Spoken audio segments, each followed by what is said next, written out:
I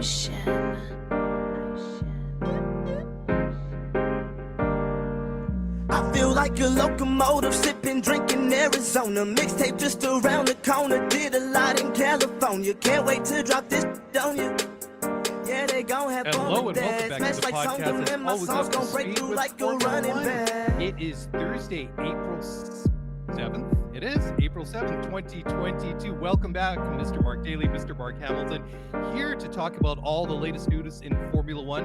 And we're in this little bit of in-between world right now, aren't we, Mr. H? Because free practice is at the Australian Grand Prix. The Australian Grand Prix is actually going to happen after being basically one of the first events to get canceled 2 years ago, the beginning of COVID. We're back in Australia. We're back in Melbourne. I'm totally excited. But before we talk about that, how are you doing, my friend? I am fantastic. And if I ever look distracted during this podcast, it's because I have a TV over my left shoulder and I have the broadcast on F1 TV Pro app for making it so easy to consume the Formula One product. I'm doing really, really good. And I have to say, it felt like a quiet news week for Formula One. And that's been a rarity in the last couple of years because even with COVID, there's been so much going on. And I think the timing was perfect for a little side project that you did, which you can speak to in a couple of minutes. But I'm doing pretty good. I'm excited for the Australian Grand Prix. I'm excited for this championship because it seems like we're seeing parity that we haven't seen. And there's still a couple of really cool news topics that we'll get to during the hour. Yeah, absolutely. Hey, did you do the lap around the revamped Albert Park circuit in the safety car? It's up on the F1 YouTube channel. I'm It's really fast. looking forward to this because, yeah, it is looking fast. And let's be honest, it hasn't been the most exciting Grand Prix over the years, but I'm really hoping the way that they've streamlined this circuit, that it's going to make all the difference. And especially with all the close racing that we've seen through the first two races of the year, fingers crossed that we're going to see more of the same in Melbourne this weekend. And if so, we're in for another treat. But before we get to that, we do have a very special guest, is our good friend, Mr. Stewart Bell. He's an FIA accredited journalist. He lives in Melbourne. He's been back and forth to the circuit all week. I did talk to him a couple of nights ago, just as this event was getting up and running, because you know what, was it like a 19-hour time difference between Vancouver Right. and Melbourne? It's always a bit strange. Years ago, I interviewed one of Canada's rugby players who was living in, I'm not sure if it was Melbourne or Sydney. Anyways, it was one of the first time I did an interview with somebody on that side of the world, and I completely I completely messed up when it came to the time change. I said, okay, well, we'll connect on such and such a date at such and such a time. And I'm out in my car or something like that, and I get a text, and I'm like, bro, where are you? I'm waiting for you. And I'm like, oh, I thought we were doing this tomorrow.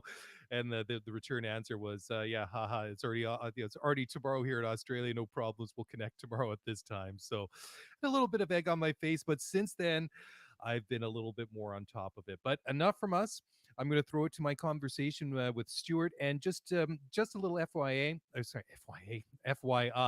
Had some technical glitches here. I had to resort to the backup track. The audio isn't as quite a good quality as you guys are used to, so in advance, apologies for that. Fortunately, Stewart is his audio is much better than my side. Plus, he's the guy that you want to hear from. So, anyways, Mr. Stewart Bell, please take it away.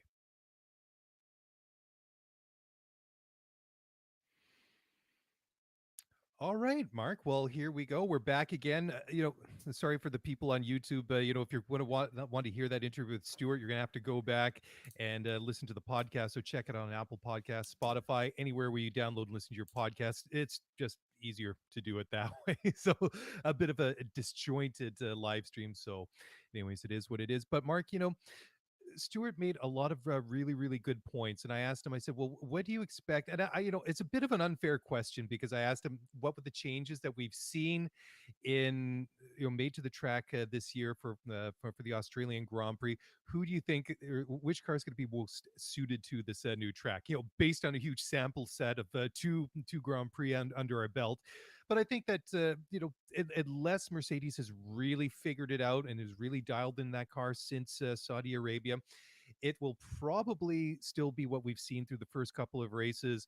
It's going to be Red Bull. It's going to be Ferrari. But I can't help but it seems a little bit sort of like counterintuitive for me to say this, because secretly, well, not so secretly, I've been saying for years I want to see somebody else challenging Mercedes. But wouldn't it be a real treat if a Mercedes could get that car dialed in, so we have a three-way fight at the front of the field? It's not just Mercedes, and it's not just Red Bull or Ferrari occasionally fighting with them. But wouldn't that be wonderful if we saw more parity between all three of these teams and all six of those drivers fighting that race in, right, race out? I mean, we'll wait and see this weekend. I mean, we're just starting up the practice, but wouldn't that be something? It's a little disappointing, though, that we want to be excited about having potentially three teams competing for a championship when really we should be hungry for so much more. And based on what we've seen from the early returns on the new regulations, like maybe we're going to get there where it's not going to be one or two or maybe three, but maybe four or five or six, and we're inching closer and closer. And I just want to give a shout out to Stewart. I'm known for being awfully critical of the FIA credentialed media sometimes, particularly those associated with Sky TV, because I don't often think they're critical enough of the business and some of the teams and Formula One and the FIA. Stewart's one of the good guys. This guy is a world-class journalist and writer and an absolute class act. And big shout out to him, because this isn't the first time he's made an appearance on our show. And every time you've reached out to him in the past, he's always been generous with his time. So really, really happy he could come on. Just a quick shout out to our live chat as well. As we're recording right now, Ray is in the live chat, in the live stream, literally at the Australian Grand Prix right now in the grounds, waiting for free practice 2 to begin. So we're is penetrating the globe as we speak. So very, very cool. That's awesome. Ray, make sure you hold up your phone if you're watching the live stream. Maybe, just maybe, you'll get on the big screen there. Shameless self-promotion here. Oh my gosh. Anyways, Mark, let's talk about some of the news. You put a really good outline together for the show this week. So Audi and Porsche have officially confirmed that they are interested in Formula One. But they will wait to make a final decision until the 2026 power unit finalized. So again, it's kind of more of the same, but at least there's no speculation. This is right from the horse's mouth, so to speak. These rumors have been out there for what, months, if not almost a year now. And I wouldn't say I'm disappointed. I would say that this announcement that we're going to wait and see before we formally commit makes sense, because we still don't know what these power units are going to look for putting the 2026 and beyond. And I think it's a really positive development. I hope that they're as keen to still enter the sport in 2026 once these new rules are finalized. But it's very positive. What's your take on this? Yeah, I'm probably not going to be quite as generous. I'm getting a little bit tired and a little bit frustrated with this. This seems to be a never-ending saga. And I think for a lot of our listeners, this only goes back 6, 12, 18 months. But for anyone that's been watching Formula One, this goes back decades. And every time we thought they were close in the past, they bail, they disappear, they vanish. And they were close during the first phase of the turbo hybrid era, and they bailed, and now they're close again. And it's ironic that they keep stating that we're going to hold off until the new engine formula is finalized. So the formula meaning the actual spec, the list, the construct, the design of the engine. They want to wait till it's finalized so that they can commit, because it's got to meet certain criteria. But it's ironic because they're so heavily influencing the design. And, we talk in the past about the fact that the current engine formula is really a hybrid concept, and hybrid systems that simultaneously, in a way, each other. Also, a battery, the car draw electrical power. Well, the principle of that electrical system, the principal hybrid component is called the MGUH, and it draws heat and electricity, in essence, from wasted turbo exhaust and the heat from turbo exhaust. And it generates roughly 65% of all the electrical energy in the car. And they demanded that this be removed. And all the other teams who spent millions and millions of dollars designing this and implementing it agreed. So that was a pretty major concession. And then furthermore, they're demanding that a significantly higher percentage of the total power that these cars generate come from electrification. And then they want the fuel to be purely a biofuel or purely a synthetic fuel. So they continue demand. And the teams so far have been very generous in making those concessions. I don't know how much more they can ask. And some of the things that they're asking for are somewhat hypocritical, right? Like the MGUH creates the majority of the electrical energy that these cars house, and they've demanded it be removed. And they're also demanding that the new engine formula create even more electrical power as a percentage of the total power that the car generates. So it's a little bit interesting. Now, there are some artificial limitations on the MGUK, which is the system that derives power from wasted brake energy, but I find it a little bit interesting. The other thing that I fear that they're also going to start demanding, and this is something that I think our listeners maybe might find interesting, but as you all know, because I talk about it all the time, I'm a huge MotoGP fan. MotoGP currently has 6 manufacturers, 6 different companies that are producing engines for that series: Yamaha, Honda, Suzuki, Ducati, KTM, and Aprilia. And KTM and Aprilia are tiny manufacturers relative to Honda and Suzuki and Ducati. But in MotoGP, they have what's called a concession system. And the concession system is a system designed to encourage new manufacturers or new engine manufacturers to enter the sport.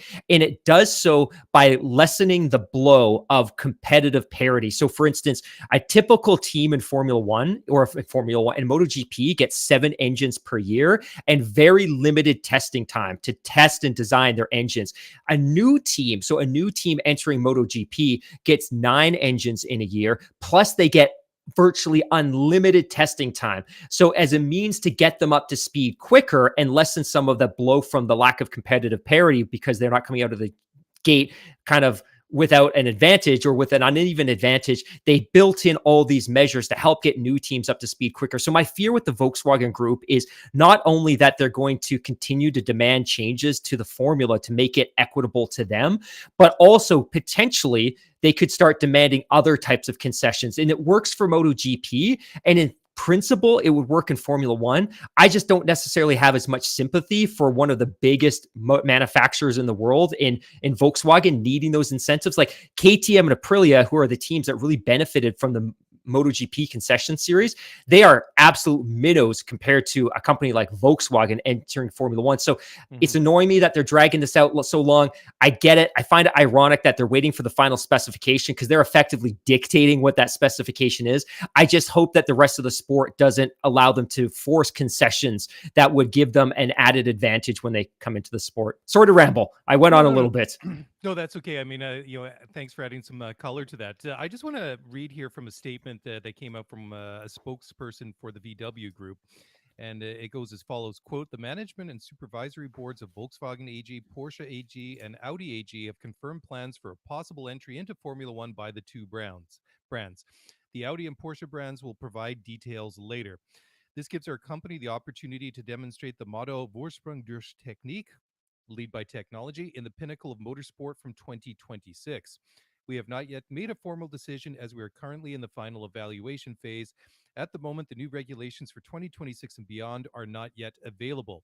It will bring about profound changes to make the sport more sustainable, which is a prerequisite for Audi's possible entry. Audi Sport is in direct discussion with the FIA on this matter. Our decision will be announced as soon as it is made," end quote. So, yeah, it's interesting what those discussions that Audi are having with the FIA. Obviously, if that is their, prerequisite is sustainability, obviously they want some clarity or perhaps maybe a little bit of a direction on where they're going, and with the regs for the 2026 power units. Maybe they want maybe not so much a confirmation, but maybe as good as they're going to get, so they can make some informed decisions. But it's also interesting too, if you just read some of the rumors that are out there. I mean, the Porsche Red Bull thing, that rumor's been out there for a long time. We've been talking recent weeks that Audi might be going in with McLaren, or maybe even buying out McLaren.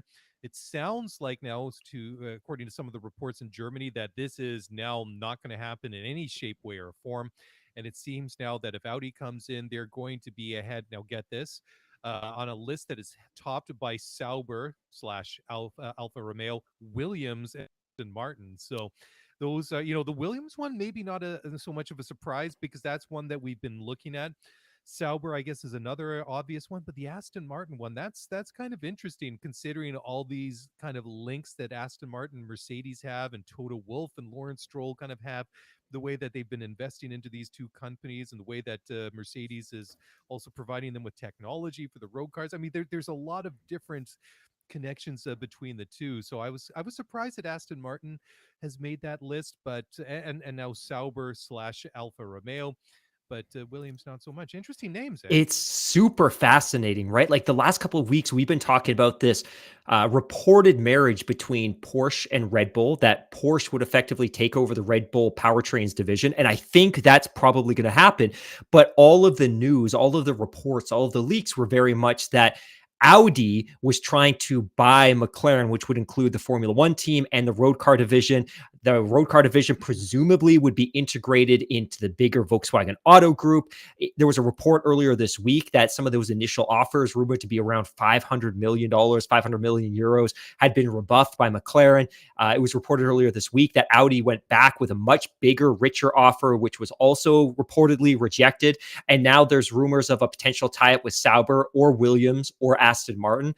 I still think that the best move or the smartest move might be a Williams tie-up. The Sauber one makes sense again. And for those of you listening at home, you might be a little bit confused that, hey, what's Volkswagen going to do with Alfa Romeo? And why would Alfa Romeo Sauber be interested in this? Just remember that the Alfa Romeo branding on that car is purely advertising. It is purely a marketing exercise. It is not a works team at all. They buy their power units from Ferrari. All of that can be changed very, very quickly with limited notice. The Aston Martin one, though, is a bit of a shock because in the last few weeks, we've heard that A, they're very happy with their Mercedes relationship. B, Crack, the team principal, was very clear that they would be interested in exploring developing their own power unit. And now C3, there's potential rumors of them partnering with Audi and the Volkswagen Auto Group, which is fascinating because the Aston Martin road car division is significantly interbred and integrated within the Mercedes road car division. Their gearboxes, their power units, their switch gear, their electronics, all of that are sourced for the most part from Mercedes. So very, very, very fascinating. I'm interested to see where this goes. And for those of you that didn't listen to our podcast last week, the other big story that broke, and this isn't official, but it seems like there was dissension within the Volkswagen ranks and that Audi was expecting to co-build a power unit with Porsche.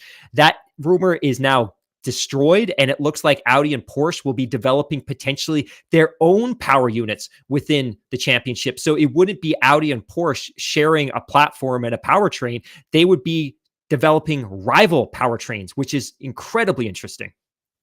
Yeah, and as you were talking there, I was just looking at some of the notes that you had. You had a link to an article on from a German website. Where was it? Automotor und Sport.de. Yeah, and it basically says, I mean, I'm not going to translate the whole thing, but basically Can you Sauber has, please?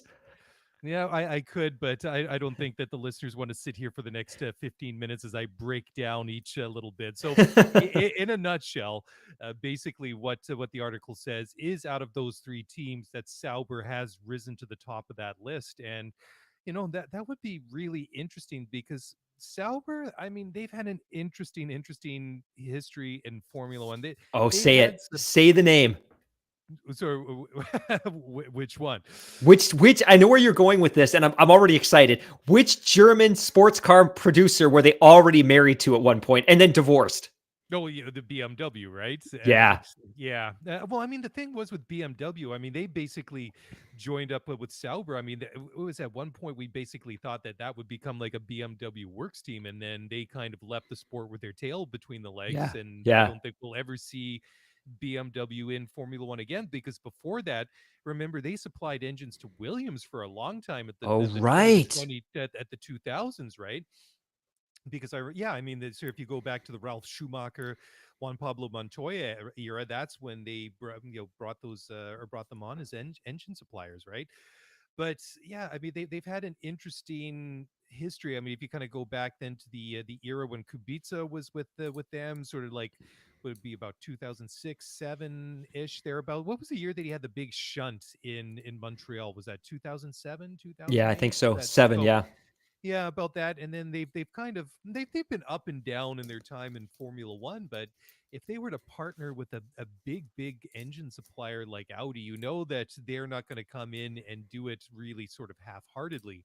So that would be an interesting partnership, because you would expect that Audi would have stipulations that, okay, if we're going to partner with you, we're going to bring the absolute best engine that we can, but you're going to have to design and build the car that is capable to deliver what we expect from it performance wise. So that might be a decision that the folks at Sauber may not want to over promise and then under deliver. But honestly, out of those three names on that list, Williams, Sauber, and Aston Martin, I'm kind of surprised, at least at this point in time, that they're the one that's kind of risen to the top.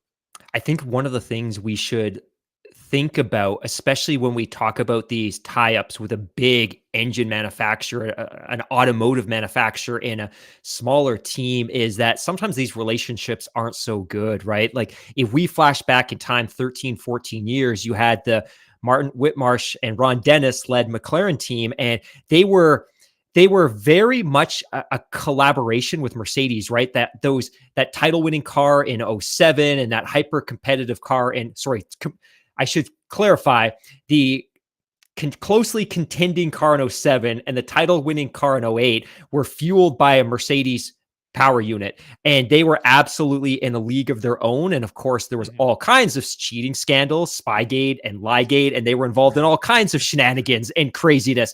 But that said, the most reliable part of that entire package was this phenomenal Mercedes engine. And in that case, McLaren themselves weren't particularly collaborative, right? Like you got to think about it this way. Mercedes were paying half of the bills, and it's been reported even more in terms of the development of the car. They were providing free power units to McLaren. They had no say in the drivers. And then when McLaren were fined $100 million from the FIA for cheating, Mercedes picked up half that bill. So when Mercedes did finally develop their own works team, it didn't come as a surprise. And I think somebody's going to write a book one day that will reflect the fact that the only reason there was ever a Mercedes works team to begin with when they bought Braun, the only reason that ever happened was because the relationship was so mismanaged from a McLaren perspective with Ron Dennis and Martin Whitmarsh. They absolutely and fundamentally mishandled that entire relationship, and it should never have gotten to that stage. But that's for another day, I think.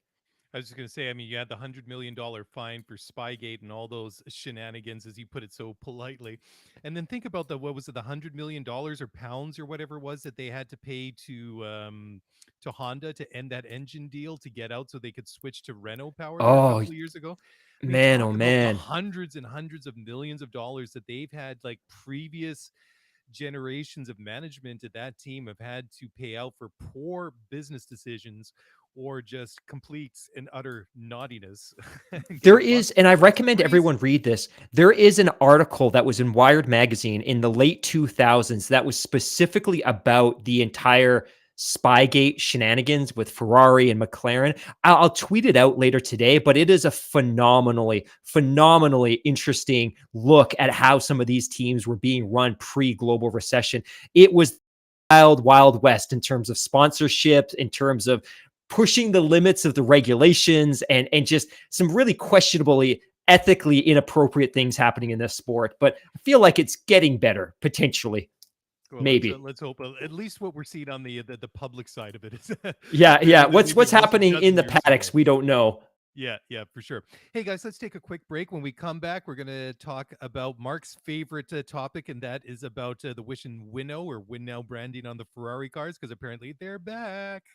And we'll talk about that in just a moment, so don't go away. We've got a short break to hear a quick message from our sponsors.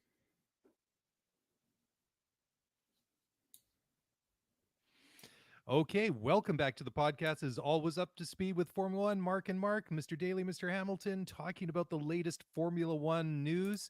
Mark, I talked about it just before the break, and I saw your eye rolls. They rolled so far back in your head, I thought you were going to topple over off the back of your chair, but this is a funny one.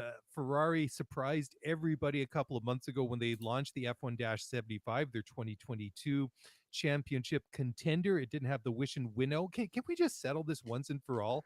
I don't know. Is it Win Now or Winnow? I mean, it doesn't really It's matter. Winnow. It's Winnow. Is it Winnow? Yeah. Okay. So I've been saying it wrong all I just didn't want to correct you. Well, it just seems a little bit kind of funny because I see Win Now and Totally. anyways, it is it's basically a front for Philip Morris International. Obviously, that is a tobacco company. It sounded like it was off, the branding of the cars, but it sounds like it's coming back. It's yeah, it's kind of funny, especially in this day and age. I mean, of course there was an era when there was so much tobacco sponsorship on Formula One cars. What's interesting though, if you even see, say, some of the historic F1 cars, if you see some of the McLaren contenders from the 80s and the 90s and the Williams, they had like the Marlboro or the Camel sponsorship all over. If you see those historical cars now, they still have the colors on them, but even those logos are long gone. It's really funny how they've been completely erased from Formula One history. I mean, you can go back in the archives and see pictures and clips of old races, or into the F1 TV archives and watch old races. And of course, it's all there in all its, prominence. But interesting how it's all been erased, but somehow it still comes up in this covert, shady manner on the Ferrari branding. Yeah, a couple of months ago, I had actually canceled a pre-order that I had on a Nicholas Latifi Williams 750th Grand Prix celebratory helmet, because if you remember last year at Monaco, they rocked this really neat livery, and it was a throwback to the early 90s. And I actually canceled it because I don't know if I necessarily want to be rocking or displaying a piece of memorabilia in my house that is clearly a homage to a tobacco company. So I actually canceled it and got the 2020 or 2021 helmet, which has the Toronto skyline on it. But, flashback to February of this year, I was ecstatic, and I was so excited that I could actually be excited for Ferrari and want to cheer for this team. Some likable drivers. The team seemed to be doing the right things on and off the track. And that horrendous Mission Winnow logo that was made all the worse for 2021 because they made it neon green and put it at the top of the side pods. It was horrendous, but I was super, super excited because I thought it was gone, and it felt a little bit surreal. And I honestly didn't actually believe it was gone until the merch started shipping and people started posting on Twitter and Instagram. Like, I just got my new Ferrari jacket. I got my new Ferrari t-shirt, my new Ferrari polo, and it was free of any tobacco advertising. And I was so excited about this. So when I saw and it was actually a Decal Spotter tweet on the 1st of April last week. At first, I thought it was an April Fool's joke. Like, it seemed like a really great April Fool's joke, but as the day went on, it became clearer and clearer that this was real. And I kind of want to read to everybody what Mission Winnow is, because I still don't necessarily understand it myself. And I'm also a little bit conflicted because I don't know that I necessarily want to be giving them free press. But at the same time, I think it's important for people to recognize that Mission Winnow, for all intents and purposes, is surrogate sponsoring for a gigantic tobacco company, Philip Morris International. But if you actually go to Mission Winnow, and please don't do it, I've done it for you, I've taken the hit. If you go to their website, this is what Mission Winnow declares themselves to be. And I quote, "Mission Winnow is a change lab focused on reframing global conversations, sparking open debate, connecting people, and supporting the realization of innovative ideas. As a change lab, Mission Winnow provides environment for ambitions and progressive ideas that promote positive change to be shaped and developed. It's the role of a change lab to uncover and recognize these innovative ideas and create discourse around them, to find common ground, find the flaws through open debate, and come together to find the best way to move forward.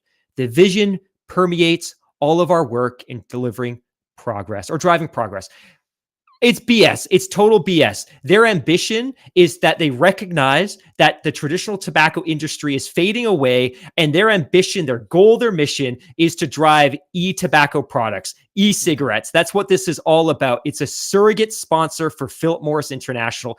Ferrari should be ashamed, and quite frankly, Liberty should be looking to root this out. And again, I'm not just going to put Ferrari on blast here, because McLaren, who has arguably the most popular merchandise in the entire paddock, is doing the exact same thing with their A Better Tomorrow. If you've ever looked at the McLaren merch and wondered what that means, it's the exact same thing. So shame on Ferrari, shame on McLaren. It's 2022. Money is pouring into Formula One. Surely you can find a big tech company that would happily replace them. Yeah, you would think so. Did you enjoy the way I read that, by the way? I was just gonna say, I think the tone of voice, I think the technical description of that tone is smarmy. Is it?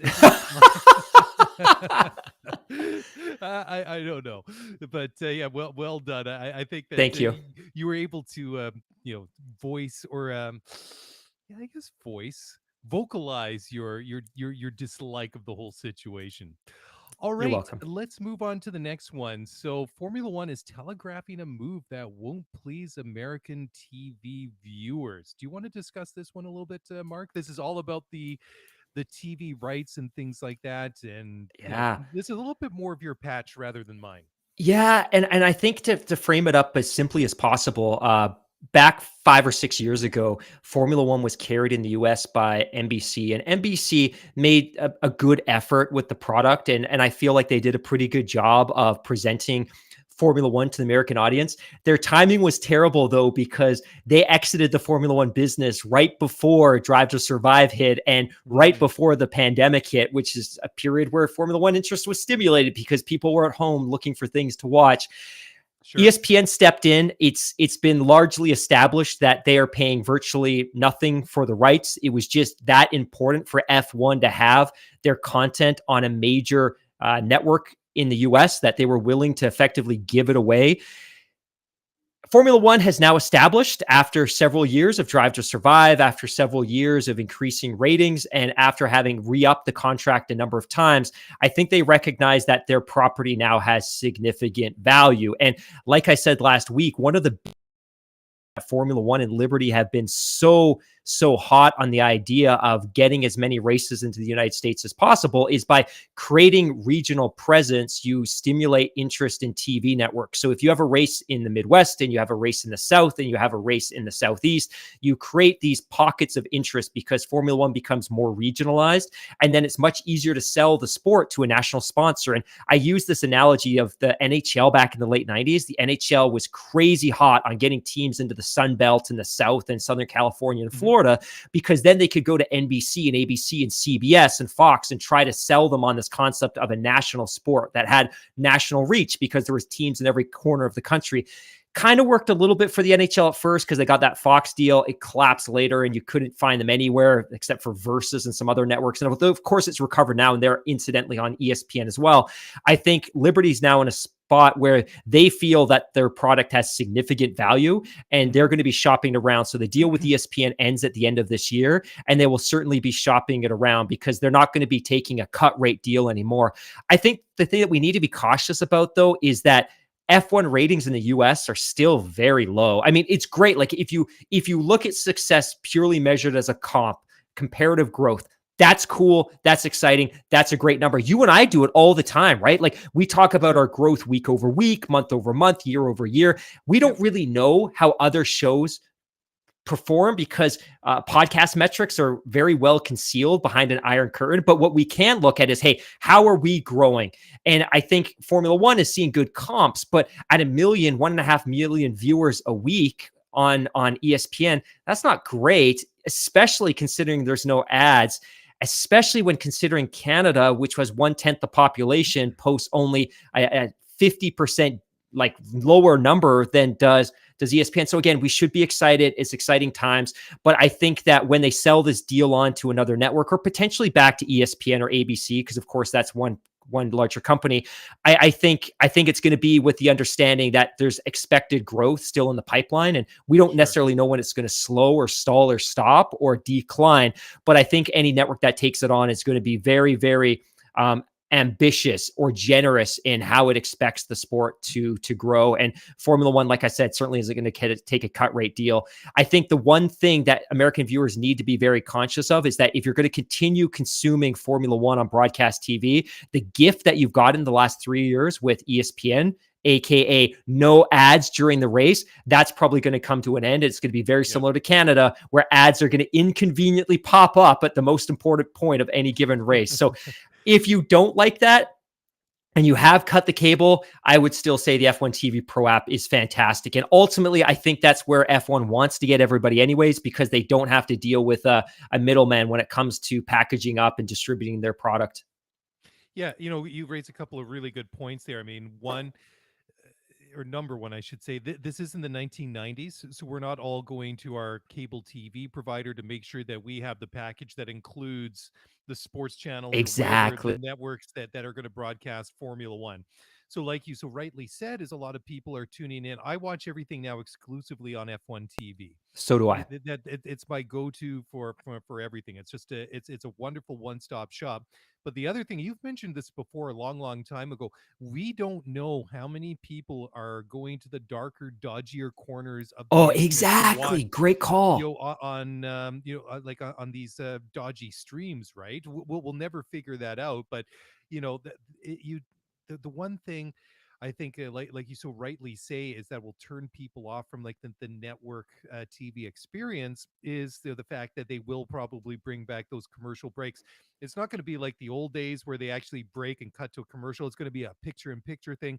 They'll take the Totally. race. You It'll got be it. minimized to like 1/4 of the screen or whatever it is, and then you're going to see whatever the advertisements are.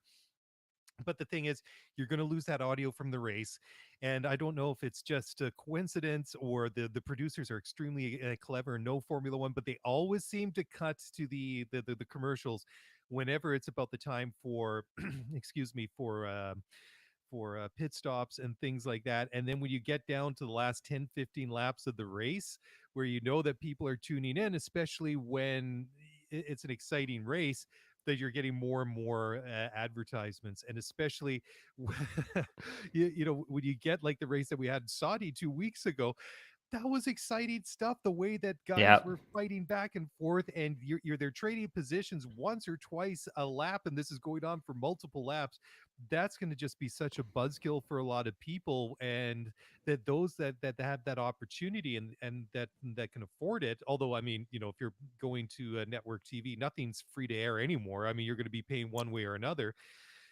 I think that will push a lot of people to the pay platforms like F1 TV. I mean, like I say, I pay for it. I think it's a great platform, and it's a really good service for what you get. But Yeah. Totally it'll agree. be interesting. I mean, they've thrown out those names like Amazon Prime and Netflix is potentially being like the home of like Formula One. Like there's been some mention of those providers in the past, and who knows if that'll ever happen. Maybe not just yet, but maybe one day in the future. Okay, Mark, next story, and this is one that you'll probably be very familiar with. I'm being a little bit kind of silly, but anyways, apparently Formula One is just giving the drivers a bit of a friendly reminder of not to wear too much or not to wear any jewelry during track sessions. Yeah, so So this does basically, resonate with me. It does resonate with me because for the listeners at home that don't know, I am all about my bling and my chains. I don't have my ears pierced, but if I could afford diamond studs, I totally would. So I saw this, to be totally honest, and to be fair, it kind of bubbled up on the news story because there was a lot of controversy on Reddit and Twitter about the fact that this is targeted. It's targeted. There's a specific driver that's being targeted in this case. This is not a new regulation. So it's in the sporting regs. It's been in place since 2005. So long before any driver on the grid, short of Fernando Alonso, was in Formula One. This is just a safety piece. The reality is, and I'll be honest, when I used to get on my sport bike and I used to head out, I would take off my rings. I would take off my chains. I wanted nothing.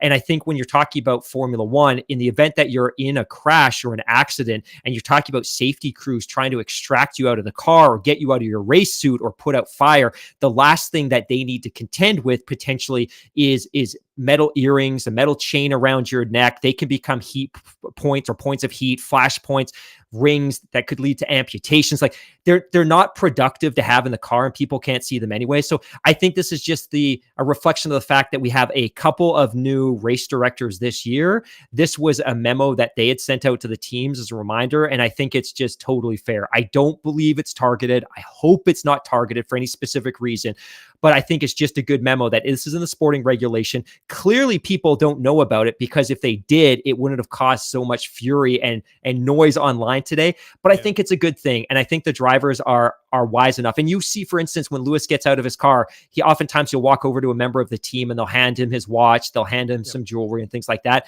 These drivers know better, but it's in the sporting regulations for a reason, because back in 2004, it was a major issue where you did have drivers getting into the cars with multiple earrings and nose rings and chains, and it simply wasn't safe. Yeah. Yeah, I don't think it's targeted either. And I don't think it's people, the drivers flaunting the rules. It's just if they don't get enforced or reminded, people Totally get agree. casual. And it's just like, we haven't had that reminder. I mean, well, I see that all the time at my work with the guys that go out onto construction sites and things like that. We always have to remind them about wearing their PPE and stuff like that, because if we Yeah, don't give them that reminder, people just, we get lazy. It's just part of the human condition. And totally. I don't think it's a targeted thing And, whatsoever. and I And mean, the whole world was so mad last December about the fact that the rules weren't followed. But now that some of these rules are being surfaced as reminders, and nobody was penalized here, no one was yeah, ostracized and called out specifically. But it's good to remind people of some of these regulations. They're there to protect people, they're there for safety. yeah, absolutely. Okay, let's move on to the next. Oh, yeah, I know what I wanted to talk about. Is Ferrari's expecting what they call a significant power increase by the time we get to the Spanish Grand Prix in a couple of weeks from now. Anyways, they're saying that they've recovered most of the power compared to last season, despite the introduction of the new E10 fuel. And it seems that Ferrari's also, I wouldn't say sandbagging, but it sounds like they're not really showing what their engine is completely capable of. So I mean, they've looked really, really good through the first couple of races of the season, and it'll be interesting to see whether or not this is just maybe something that's floated out into the ether that's got nothing to it, or if by the time we get to Barcelona in about a month's time, whether or not these performance gains will be realized or not. I'm very curious as to what these performance gains are from, right? We talked about in the last month the fact that the engine is now frozen. As of March 1st, the following components are frozen. This is from racingnews365.com. On March 1st, the internal combustion engine, the turbocharger, the MGU-H, the exhaust, the fuel system, and the oil system were all frozen. The only components within the power unit package currently that are still modifiable in the sense that they haven't been homologated yet are the MGU-K, the control electronics, and the energy store, so the battery. So most of the engine is frozen. So there's very little that these teams can be tweaking at this point to extract any incremental power. But if they come to Spain and that power unit is operating in a even higher level, goodness help the rest of the grid, because they've looked so great and so fast so far. Yeah, I really can't get the way that Ferrari's really impressed through the first couple of races of the season. I mean, they really have been nowhere the last couple of years. I mean, we've had this discussion plenty of times in the past, and the reasons why that happened. I mean, there was like use the term earlier, shenanigans. I mean, there were shenanigans going on with Ferrari. There was that secret deal that they had with the FIA, which still bugs me to this day that that's never Me been made too. public. Journalists, where But are you? Get on this.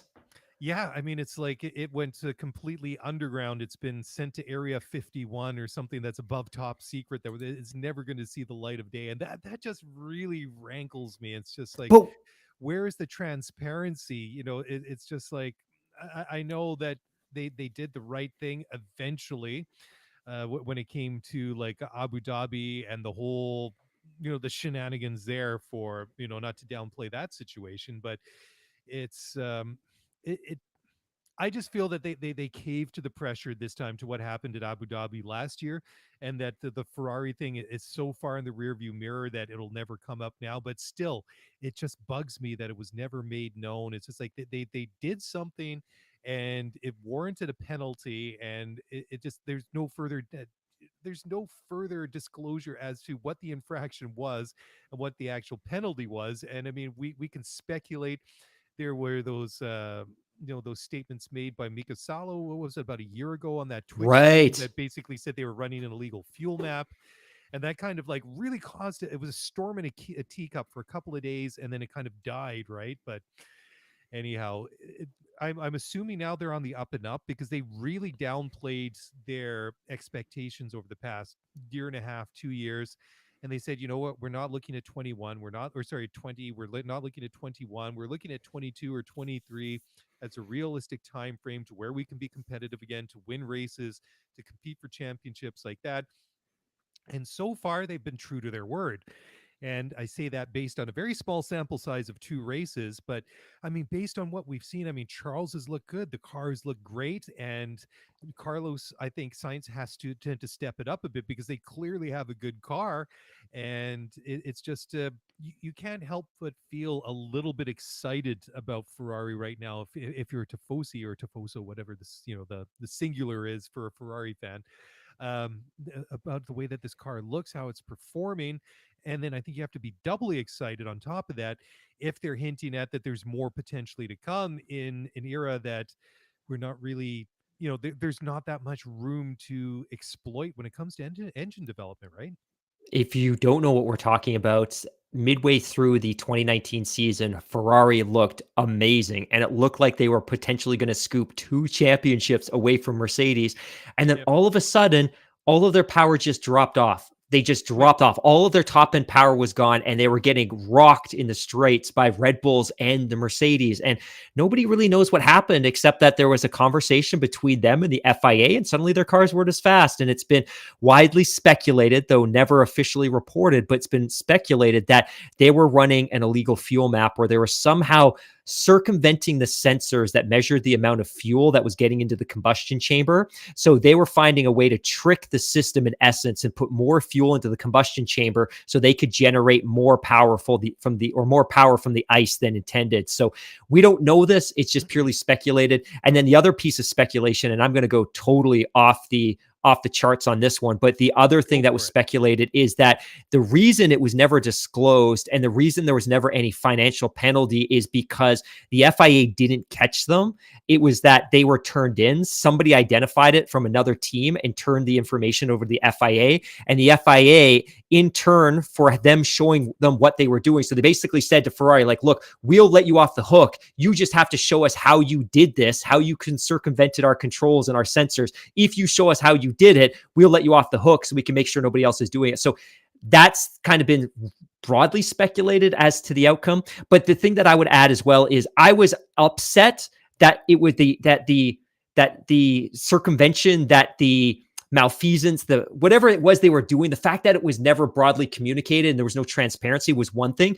But I think what really upset me even more is that this should have been absolute fodder for journalists somewhere. Somebody that was accredited, somebody that's close to the industry, somebody with contacts. They should have dug deep and a year later had a 20-page long form story out digging into what happened with great sources inside the factory with suppliers that spoke to what happened. And not only do we not get the transparency from the FIA, but nobody in the business ever reported on it. And sometimes you'll hear people on Sky, a wink, wink and a nudge, nudge to, hey, Ferrari had that wink, wink power unit in 2019. Like they'll allude to something funny happening, but they'll never accuse them. And then nobody's ever done any investigative journalism about this, which is a real shame because that would be one hell of a story.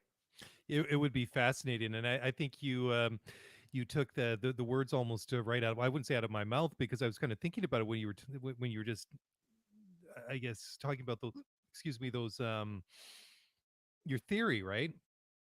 And I was thinking to myself, well, maybe the reason it was never made public was that Ferrari did something, and then it was, the FIA caught on, but because it was maybe inside of a gray area, that it wasn't technically illegal. So Totally. that's That's why, fair. They didn't disclose it, and they didn't want people to know what they were doing. But what you're saying, makes, perfect sense In to the me. live chat right now, by the way, the Nige 007 from Edmonton, hashtag conspiracy pod, and then hashtag conspiracy pod, and then in brackets, I'm here for it. Okay, we better move on to the next topic. Oh, he's gonna love this. Okay, so Apollo 11 never went to the moon, so the moon landing conspiracy coming up, long form right after. I'm just kidding, guys. We're not going there. Anyways, why don't we take one? Yeah, final sounds great. break, and then we will come back. Got a couple more stories, not conspiracies, to talk about, and we got some listener emails and tweets. We'll do so in just a moment, so don't go away. We'll be right back.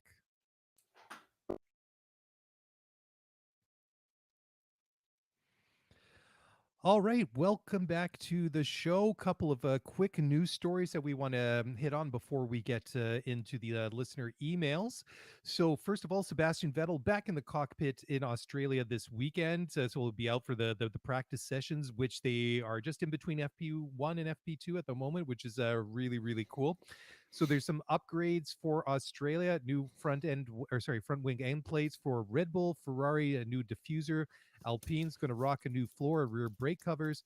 McLaren are going to have new winglets. Aston Martin a rear wing. Williams beam wing, floor, front wing, front brake duct, and Haas is going to try out a new diffuser. And this is kind of a cool one that you dug up.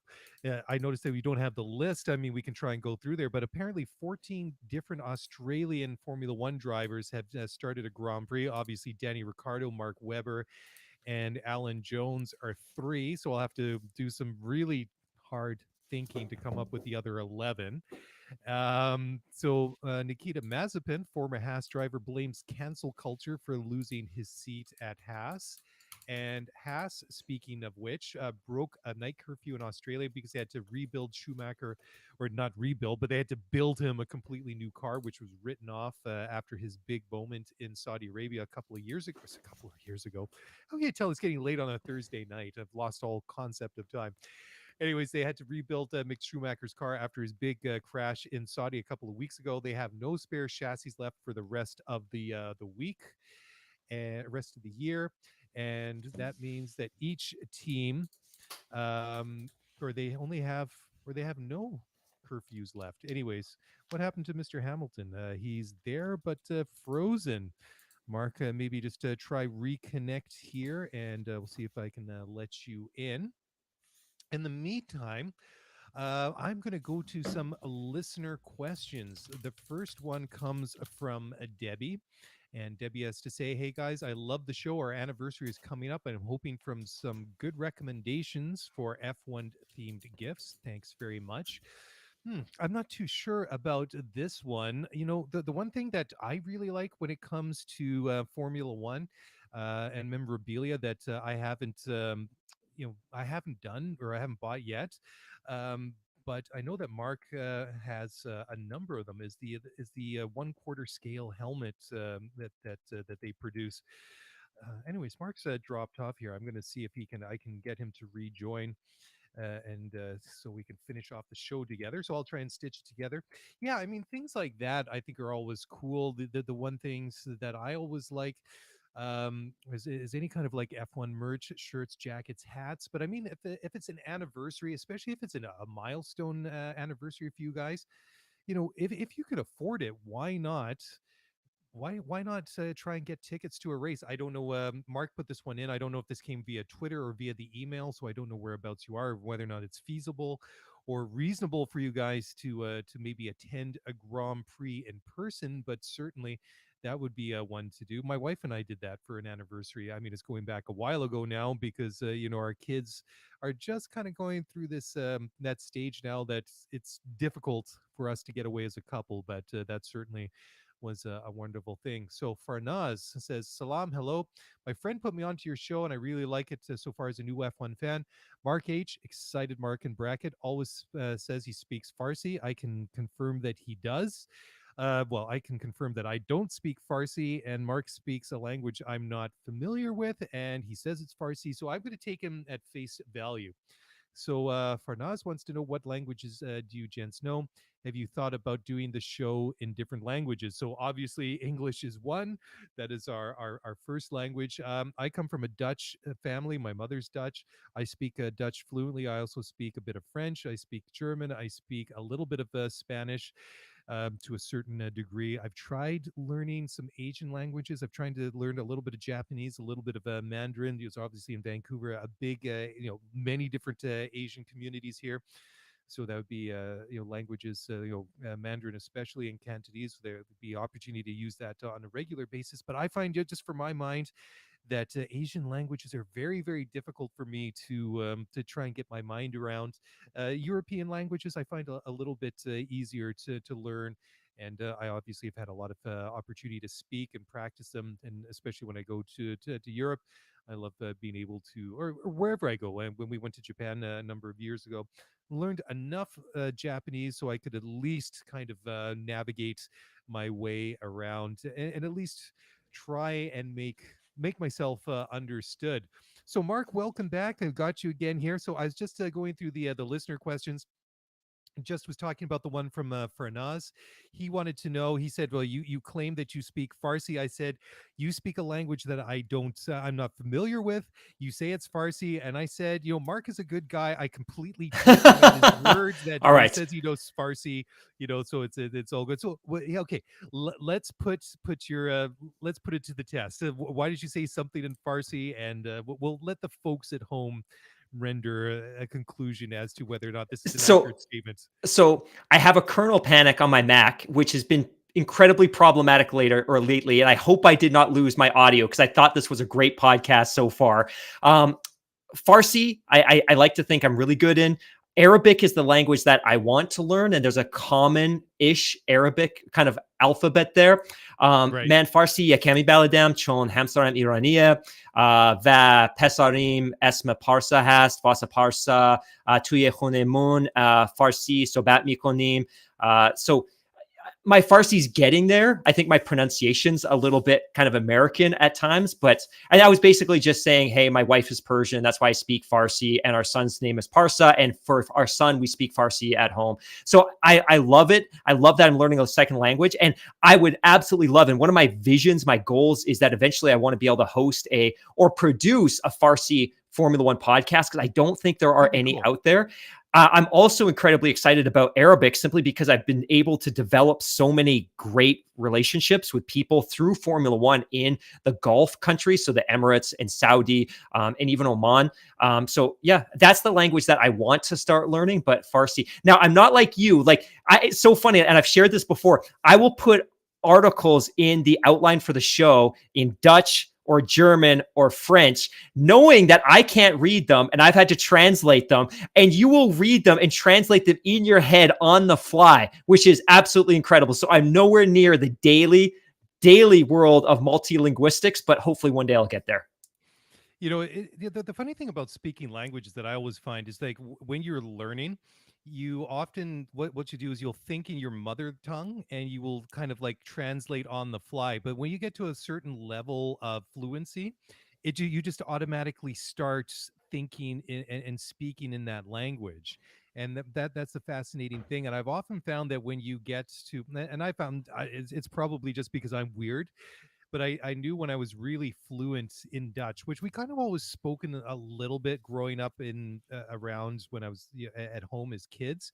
But my parents didn't really want to speak it too much because, being immigrants, my mom, especially my dad being English, he didn't really care. But my mom always thought that it might be kind of, especially way back in the day, like in the 80s, that, Right.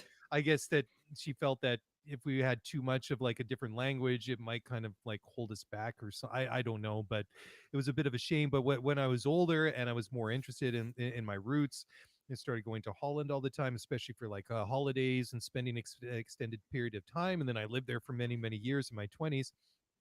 And I found when I got to a real level of fluency that I'd actually wake up in the morning, realize when I was dreaming in Dutch. So I don't know, That's maybe that's awesome. just because I'm weird. But it's funny what you said about your your pronunciation in Farsi sounds like so it's more Americanized. But that's the same. We have our own dialects, we have our own accents, anyways. And I think that's just normal because unless you live in a place, then that you're always just going to, it's just a learned thing. Because when I go to Holland, people think that I'm from Utrecht, which is it's on the west coast, or it's not on the coast, but it's on the west side of the country, a little bit inland. And I worked there for I worked and lived there for a while. So that's when I speak there, that's I spend a significant portion of my life there. So that's how my pronunciation and my I dialect, love my it. my accent sounds. So And your that's cool. kids are also, not to reveal too much information, but your kids go to French immersion. So up here in Canada, especially in Vancouver, you have a choice of sending your kids to an English public school, a French public school, or now you can also offer your kids Mandarin public school, and we call them immersion programs. But like I was saying a couple minutes ago in Farsi, we made the decision that with our son, we wanted Farsi to be his first language. And of course, he speaks English at daycare. But one of the cool things about Farsi is it's kind of a modern language in the fact that it doesn't have gendered pronouns. There's no he, she. It's always just, in Farsi, it would be u or un. So you would use u or un for a girl or for a boy, a man or a woman. So it's kind of cool in that sense. So my son, when he's speaking English, he really struggles with gendered pronouns because he doesn't know who's a he or who's a she. So his mom is always a he, and I'll often be a she. And then in Farsi, they don't have separate verbs for eating. So in English, we have a verb for eating, which is to eat, eating. And then we have one to drink, which is drinking. But in Farsi, there's just one, hordan. So you use it for eating or drinking. So he'll often come to us in English. He's like, Mama, I really want to eat some water. And I just laugh hysterically, which is like the worst parental thing ever. But it is cute because in his head, he's translating because it's not his first language. So he's translating on the fly as best as he can. Yeah, that's great. I love it. Yeah, and he'll pick it up, and that's the thing of kids, you teach them when they're younger, they pick up other languages so quickly. So I mean, this is the ideal time to expose your little guy to as many languages as possible, because this is the best time that he can learn. When you get older, I wouldn't say it becomes more difficult, but when you've got so many different things going on in life happens, it's difficult to sit down and try and do these things. But for sure. I wanted to circle back when you dropped off when you lost your connection there. I went over the first one from Debbie. She was talking about their anniversary coming up and some good recommendations for F1 themed gifts. The one that I said that I really like are the the quarter scale or whatever they are. The miniature helmets are cool ones. And then I always like any kind of like team merch. But I said, one thing I thought was kind of cool. Maybe you've got a couple of other ideas. I said one thing that we did for milestone anniversaries, we actually went to a Grand Prix. So damn, that's good. That might be. Oh, you're setting the bar so high. So I saw this question, and my first thought was, and it goes right back to what we were talking about 20 minutes ago, that if you don't have a subscription to F1 TV Pro, that's something you can both enjoy. But if you want to physically give that special somebody something and they have a particular driver that they really like, I really like the 1/2 scale helmets. They're a couple of $100 when you factor in shipping, but they look great on a bookshelf. They look great on a desk. They're really, really, really cool. And they're especially detailed. Debbie, thank you for emailing. That's fantastic. I should note as well that the question that you and I were just answering a second ago from Farnaz, Farnaz is typically a women's name too. So a couple of great female listeners off the top. I love it. That's awesome. So we'll go on to the next one. And Omar is sending a message here from Riyadh in Saudi Arabia. And Omar's question or comment is, we always hear about drivers from different backgrounds breaking into Formula One, like Lewis Hamilton and Zhu Guanyu. When do you think we'll see somebody with an Arab background break into Formula One? This is a great question. You've got more knowledge about that part of the world. Do you have a line on any drivers that you might be looking at that Omar that may makes... or may not? I mean, that's a great point, because we see drivers from, obviously there's European drivers overrepresented. I mean, we have 2 Canadian drivers in F1, no American drivers. You see South American drivers from time to time. Then, I mean, we've got 2 Asian drivers with Yuki being Japanese and Zhu Guanyu being Chinese. But that's a great question. I honestly don't know.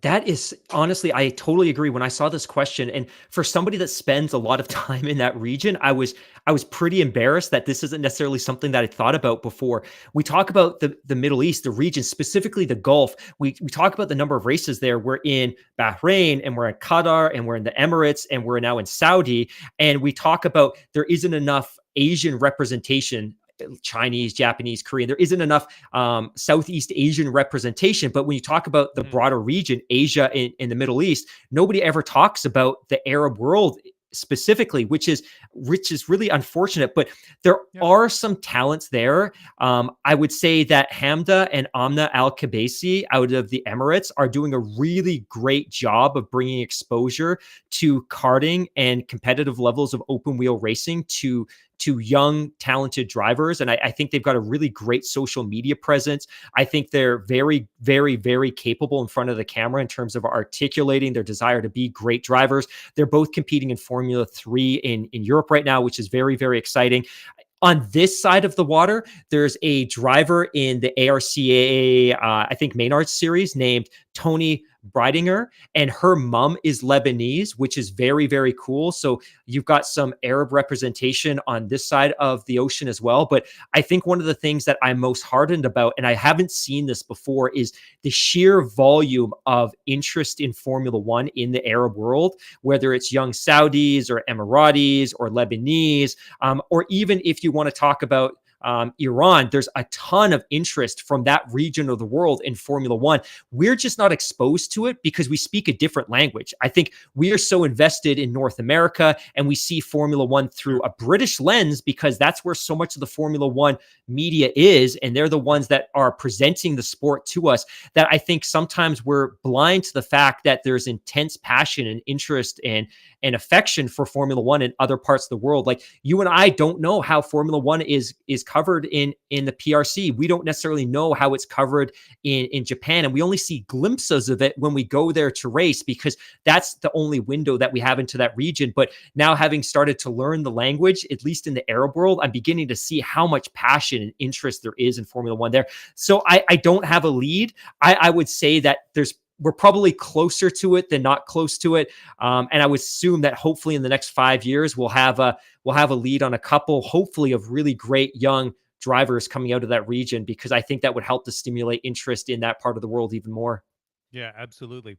And now the final question comes from Greg. Oh, you got a name.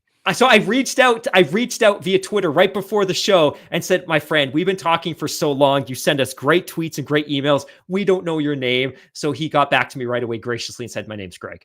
Yeah, because we got this wonderful long email from somebody that was the F1 person, and as thrilled as I am to hear a name, I was kind of hoping that maybe this was like somebody's like prominence, like burner email account. Like I think maybe this is Gunther's like burner email account, and then I started reading through like the questions and the comments and the email. It's like I started hearing them in my head as if it was being pronounced by Gunther Steiner, And I've watched way too much Drive to Survive. Anyways, it was an awesome long email. We could literally do an entire show on it. There was a couple of questions that were more technically sided. We're going to save those because I think that the perfect person to address those would be to Tim Hauraney. Now, we talk to Tim all the time, so it won't be too long before Tim's back on the show. And he's the perfect person to direct those more technical and strategy type questions to. He'll be able to answer it so much better than either of I could. Anyways, the email or part of it goes as follows. Hello to you both. My apologies for an email rather than a tweet, but I just had to enough to ask and share that I couldn't resist. I'll still try to be brief. So one of the questions or one of the comments is there still any hope for an American power unit manufacturer with the new engine?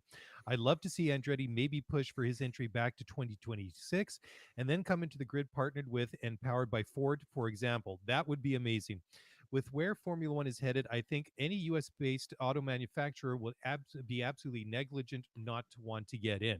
Yeah, I totally agree that it seems that the way that the sport is just growing in leaps and bounds in the North America, especially in the United States at the moment, that it almost makes it, I wouldn't say a no-brainer, but I can't help but wondering if perhaps in boardrooms across the country, that it's some of these big auto manufacturers are maybe just kind of watching what's happening with the whole VW group / Audi / Porsche situation before jumping in, and then also maybe taking a look with what's happening with Andretti and their real desire. I mean, there's so much noise coming out of the Andretti camp that they want to get into Formula One. Obviously, it didn't work out last summer when they tried to buy out the Sauber team and get an entry that way. But there was comments not so long ago that they're going to buy an entry onto the grid at some point. Toto said, you don't bother unless you got $1 billion to play with, and Michael didn't seem too fazed by that. So I can't help but wondering, and I have nothing to say. I can't prove it to the contrary. But I just can't help but think that this is a situation that somebody somewhere must be watching. What do you think, Mark? Let's take a look at this. So Indy, which is almost predominantly an American series, almost the entire calendar happens in the United States, has two engine suppliers right now. They have Chevy and they have Honda. NASCAR, which is for all intents and purposes, exclusively an American-based championship, and they have what, 500 races a year. I'm being a little silly, but I think they have a calendar of say 30 races in the playoffs, blah, blah, blah, blah, blah. They have 3 engine suppliers. They have Chevy and Ford and Toyota. So big picture, the most lucrative racing series in North America in NASCAR only has 2 suppliers from a North American company. You've got Ford and you've got Chevy. So really when you say, hey, can an American manufacturer come on board? Well, it's going to be one of those 2. It's going to be Chevy or Ford. And then I think the question has to be that best case, let's say Formula One had 4 races in the United States. Are those 4 races going to give the American engine manufacturer incremental exposure to help drive sales of passenger cars or passenger trucks in a way that they don't already accomplish? Like, I think they would need to find a way to see incremental value in doing this. Like, obviously Chevy dominates Indy because they're the only American-based manufacturer producing engines. And when you look at NASCAR, both Ford and Chevy are already in there. What value does having a American engine manufacturer, well, certainly for the sport, there's some prestige because it's always better to have more engine manufacturers. I think the hard sell for Chevy or for Ford would be, are we going to sell more passenger cars and trucks because we're involved in this championship? And really Chevy's presence outside of North America, and again, they sell cars in the Middle East and they have sub-brands throughout continental Europe and of course through Australia and things like that with Opel and Holden, et cetera, et cetera, et cetera. But are they going to sell more vehicles as a byproduct of being involved in the sport? I don't know.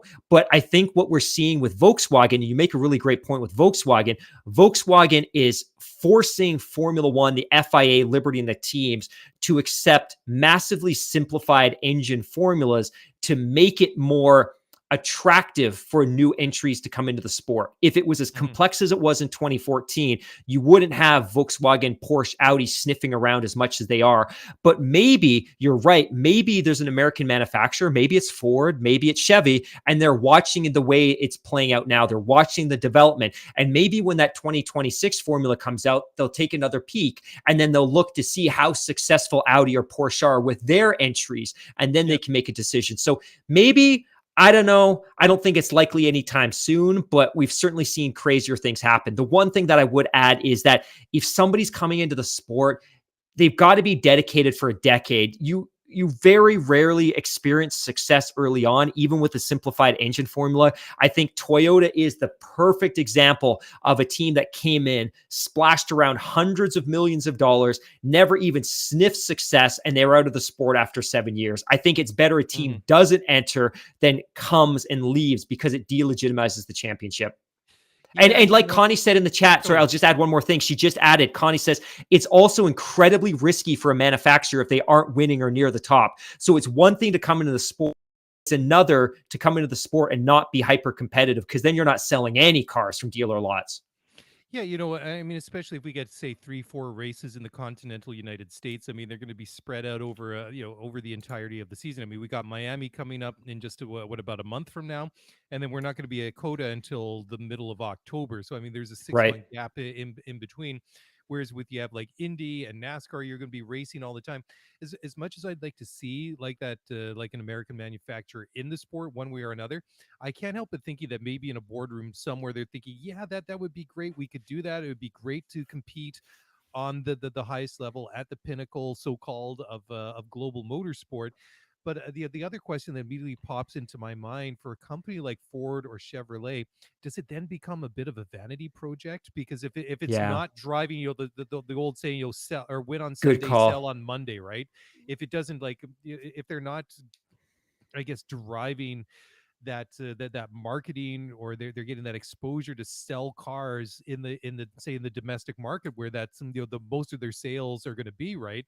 Does it then become a useful marketing exercise, or is it more of like a vanity project? A couple of minutes ago, and I know we need to wrap up, and I think we're done with that subject, but a couple of minutes ago, I had some technical issues and I had to drop off and reboot. Did you touch on the Nikita Mazepin topic? Oh, only that he'd been canceled, and that's right when you just put through into the chat. You're having some connection issues, so I didn't say anything more other than I'm going to apologize in advance because I'm going to make a little of extra work for you, and I'm sending you a file right now with an attachment called censorbeepshort.wav. with all due respect, fuck Nikita Mazepan, because I have zero sympathy for somebody whose father is complicit in a war in Ukraine that has made life a living hell for tens of millions of people. So I think we should probably be done with Nikita Mazepan at this point. I don't think there's any further reason to talk about him. You're a colleague. Clearly, his father is very close to the president of a country that is committing war crimes by the thousand in a neighboring country. But I think we're done with him. And I think the Formula One press should probably step away as well. So I sent you the WAV file so you can bleep that out. But just as a point of reference, I apologize, but I just had to get that out because I saw that story this week. And, he held a press conference basically by himself to argue that he was a byproduct or a victim of cancel culture. Like, no, you weren't, my friend. Your father is an oligarch. You are complicit in this war. Your father is complicit in this war. And you clearly don't comprehend the fact that tens of millions of people's lives have been shattered by that war. And you're still looking for sympathy. No way. Get out of here. And again, I'm all about being human, but this guy cannot be seen in the same light as other human beings at this point. Yeah, nothing further. Sorry to about add. No, that's okay. I thought maybe you might have something different to, You're like, I thought you might have something right? insightful to say, but here you come, like throwing slander. Well, no, it was funny. Well, it wasn't funny because I got to that part of the like those sort of quick news hits that we like to do, and then I read through them, and then all of a sudden I got to that, and then all of a sudden it was silence. I'm just like, this seems very un-Hamilton like, not to weigh in, to add a little bit more commentary to Right. to Totally. that, right?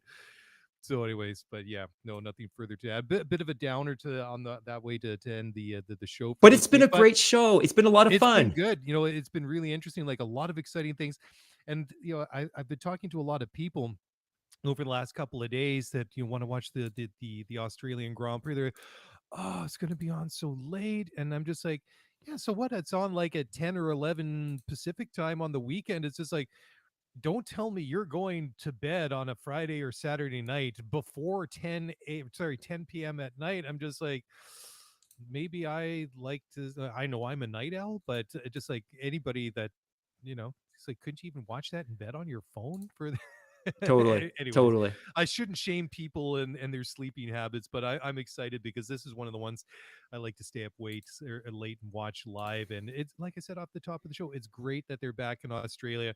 It's like it's been off of the calendar way too long, and I can't agree. wait to see what this track is like come Sunday. Dude, and I'm sure you talked about this with Stewart. My friend, 4 DRS zones, as if it's Yes.